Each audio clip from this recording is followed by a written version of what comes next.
आता तुमच्या सावंतवाडीत car craft घेऊन येत आहे खात्रीशीर car service. Maruti Suzuki car सर्व्हिसिंगचा मुंबई आणि ठाणे येथील 20 वर्षांचा प्रदीर्घ अनुभव आता आपल्या सेवेसाठी सज्ज।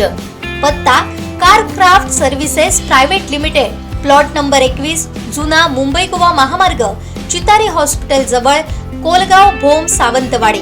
आजच अपॉइंटमेंट बुक करा। जिल्ह्याच्या आरोग्य यंत्रणेबाबत माजी आमदार परशुराम उपरकर यांनी गंभीर भाष्य केलंय, पाहूयात। सिंधुदुर्ग जिल्ह्यातल्या पालकमंत्र्यांचं आरोग्य यंत्रणेवर पूर्णतः दुर्लक्ष झालेलं आहे। आज या त्यांच्या मतदारसंघातले देवगड असून दे, वैभवडी असून दे, कणकवली असून दे, या वैद्यकीय अधीक्षकाचा चार्ज वरती सर्व ही आरोग्य केंद्र आहेत। त्या ठिकाणी जे अन्य डॉक्टर लागणार आहेत ते डॉक्टर अजून अद्याप दिले गेलेले नाहीत किंवा डॉक्टरबाबत त्यांनी कुठे प्रयत्न केलेले दिसत नाहीत। त्यामुळे येणाऱ्या आता सीझनमध्ये लोकांना लागणारे डॉक्टर, लोकांना लागणाऱ्या आज खाजगी डॉक्टरांची जनतेला परवडणारं नाही आहे। या सरकारने केलेली महागाई आणि या सरकारने असलेली सर्व महागाईमुळे आणि आरोग्याचा खर्च करण्याकरता जनतेकडे आता पैसा राहिलेला नाही आहे। त्यामुळे शासनाची आरोग्य सेवा सुधारण्याकरता पालकमंत्री पूर्णतः असमर्थ ठरलेले आहेत। सावंतवाडी तालुक्यात मल्टी स्पेशलिस्ट आणणार म्हणून बोंब केली जाते, पण सावंतवाडीतल्या ट्रॉमा केअर सेंटर असून दे किंवा कणकवलीचं ट्रॉमा केअर सेंटर असून दे, या ट्रॉमा केअर सेंटरला डॉक्टरच उपलब्ध दिलेले नाही। त्याचप्रमाणे या असलेल्या सावंतवाडीमध्ये जे आज अधीक्षक आहेत ते उद्या निवृत्त होणार आहेत।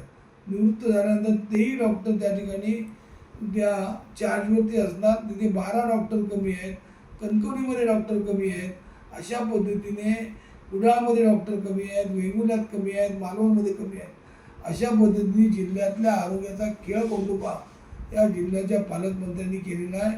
त्यामुळे जिल्ह्यातल्या जनतेला आरोग्यावरती मोठ्या प्रमाणात खर्च करावा लागतो आणि तो खाजगी डॉक्टरांकडे। आज स्वतःचे असलेलं खाजगी हॉस्पिटल त्या ठिकाणी पण चांगली सुविधा मिळत नाहीत। अनेक लोकांच्या तक्रारी आहेत की त्या ठिकाणच्या असलेल्या हॉस्पिटलमध्ये कोणत्याही प्रकारची पेशंटला बिलं दिली जात नाहीत। ती बिलं देतात ती फक्त त्यांच्या जे क्लेम करायचे त्यांना देतात, पण सर्वसामान्य माणसांना बिल दिले जात नाहीत। म्हणजे त्यांच्या हॉस्पिटलमध्ये आरोग्याचा बट्ट्याबोळ आहे। सिंधुदुर्ग जिल्ह्यातील मेडिकल कॉलेजमध्ये जे स्टाफ टेम्पररी स्टाफ दिले आहेत ते बरेचसे आपले कार्यकर्ते भरलेले आहेत, त्यामुळे तेही तिथे आरोग्य सुविधा द्यायला असमर्थ ठरलेले आहेत। अशाच पद्धतीने आरोग्याकडे पालकमंत्र्यांचं पूर्णतः दुर्लक्ष करून जनतेच्या आरोग्याच्या विषयावरती पालकमंत्री पूर्णपणे असक्षम ठरलेले आहेत।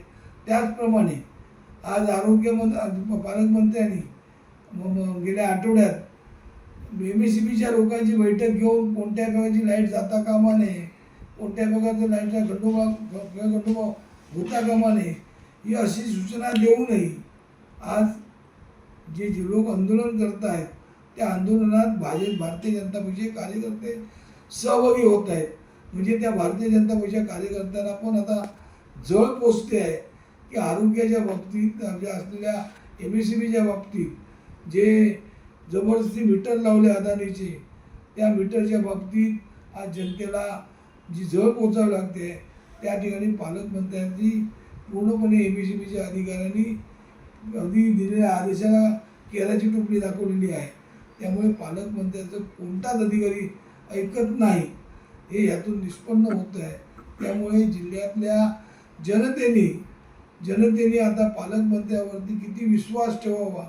पालकमंत्री नको त्या ठिकाणी उधळपट्टी करत आहेत, नको त्या ठिकाणी पैसे खर्च करत आहेत। जसे रोरो बोट सेवेला खाजगी बोट जी आहे त्या बोटीला 2,93 लाख रुपये डिझेल खर्चासाठी दिले।